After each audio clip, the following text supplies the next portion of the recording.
അപ്പോൾ നമുക്കിന്നൊരു മഡ് ക്രാബാണ് കിട്ടിയേക്കണത്. നമുക്കതിൻ്റെ മീറ്റ് എടുത്തിട്ട് നമുക്കൊരു പെരട്ടുണ്ടാക്കി നോക്കിയാലോ.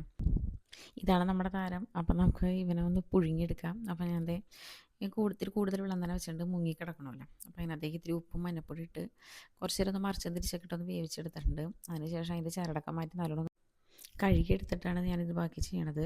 അതിൻ്റെ ഉള്ളിൽ നിറച്ചും മീറ്റാണ്, എന്ന് വെച്ചാൽ മഡാണല്ലോ, നല്ല മാംസമുണ്ട്. അതിൻ്റെ ഓരോ സംഭവങ്ങളൊക്കെ എല്ലാം മാറ്റി എന്താ നല്ലോണം എല്ലാം ഒന്ന് അതിൻ്റെ ഉള്ളിലൊക്കെ നിറച്ചും കണ്ട തിക്കായിട്ടിരിക്കണതാണ്. എന്താ അതിൻ്റെ മാംസമൊക്കെ ഞാൻ എല്ലാം എടുത്തിട്ടാണ്, ആ ഞണ്ടിൻ്റെ ഫുള്ള് മാംസമാണത്. നമുക്ക് അതിൻ്റെ മസാല റെഡിയാക്കാം. അപ്പോൾ ഞാൻ ഉള്ളിയാണ് എടുത്തേക്കണത്. ഉള്ളിയും ഇത്തിരി സവാള എടുത്തിട്ടുണ്ട്, പിന്നെ തക്കാളി, പിന്നെ ഇഞ്ചി പച്ചമുളക് വെളുത്തുള്ളി. ഇതിൽ ഉള്ളി ഇഞ്ചി പച്ചമുളകൊക്കെ ഞാൻ ചതച്ചാണ് എടുത്തേക്കണത്. സവാള ഞാൻ ചെറുതായിട്ട് അരിഞ്ഞു കൊടുത്ത്. ഇനിയിപ്പോൾ അതൊന്ന് വഴഞ്ഞ് കഴിയുമ്പോഴത്തേക്കും മഞ്ഞപ്പൊടി, മുളക് പൊടി, കുരുമുളക് പൊടി, ഈ ഒരു 3 ഐറ്റംസ് ഇടണുള്ളൂ പൊടികളായിട്ട്. അതിൽ തക്കാളിയും ഇട്ട് അതൊന്ന് വഴഞ്ഞ് കഴിയുമ്പോഴത്തേക്കും നമ്മുടെ ഞണ്ട് ഇട്ടിട്ടുണ്ട്. ഉപ്പ് നോക്കിയിട്ട് എന്നുവെച്ചാൽ കുറച്ചിടേണ്ടി വരും, നമ്മുടെ മസാലയിൽ കുറച്ചിടേണ്ടി വരും.